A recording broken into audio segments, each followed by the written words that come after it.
भाभी, आप पति और बच्चों की पसंद का खाना बना सकती हो मगर ससुर की पसंद का नहीं। पापा, यह लो मेथी के थेपले, पुलाव और रायता, आपका पसंदीदा खाना। कहते हुए निधि ने दीनदयाल जी को खाना परोसा।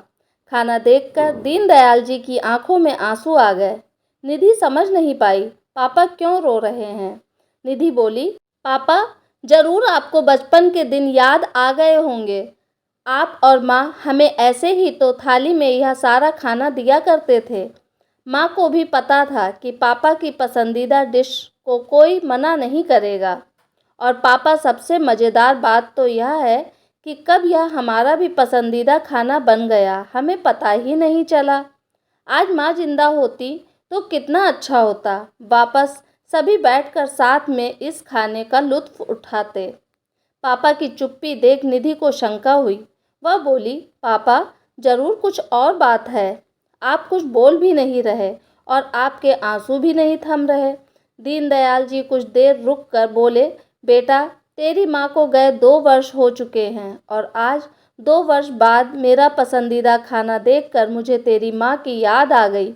आखिर बेटियाँ माँ की परछाई सी होती हैं।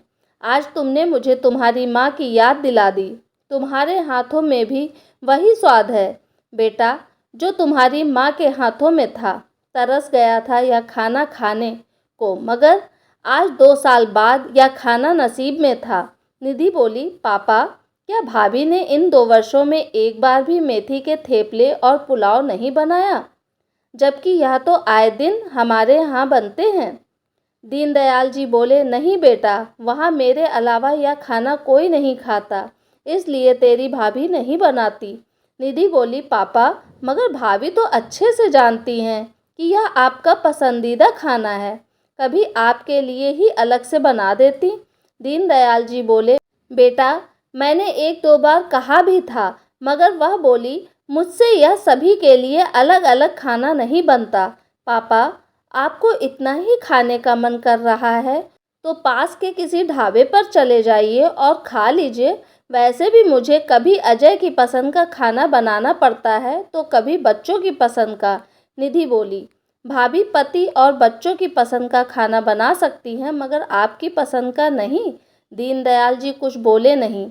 आज निधि को अपने पापा के लिए बहुत बुरा लग रहा था। 15 दिन बाद जब निधि अपने पापा को छोड़ने मायके आई तो वह अपनी भाभी रितिका से बोली, भाभी, आपने तो बाबूजी को खाने के लिए तरसा दिया। रितिका बोली, क्या हुआ दीदी? निधि बोली, कुछ नहीं भाभी, मुझे खुशी है कि इन 15 दिनों में मैं पापा को उनकी पसंद का खाना खिला पाई। रितिका समझ चुकी थी कि निधि क्या कहना चाहती है। निधि बोली, भाभी, जब आपके पापा को आपकी भाभी खाने के लिए तरसा देगी तब आप समझ पाओगी कि आज मुझे कितना बुरा लग रहा है। रितिका मुख बनकर चुपचाप खड़ी रही। खैर, निधि ने अपनी बात कह दी थी और वह जानती थी रितिका को इस बात का असर तो जरूर पड़ेगा और शायद अब बाबूजी को खाने के लिए नहीं तरसना पड़ेगा। बुजुर्ग दंपति में से एक का भी चले जाना दूसरे बुजुर्ग के लिए कितना भारी हो जाता है, यह मैंने इस कहानी में दर्शाया है। दोस्तों, ये थी मेरी आज की कहानी। आशा करती हूँ कहानी आपको पसंद आई होगी। आपकी क्या राय है इस कहानी के बारे में मुझे कमेंट के द्वारा ज़रूर बताइएगा।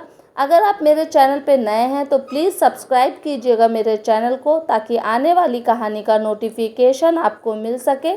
कहानी पूरी देखने के लिए आपका बहुत बहुत धन्यवाद।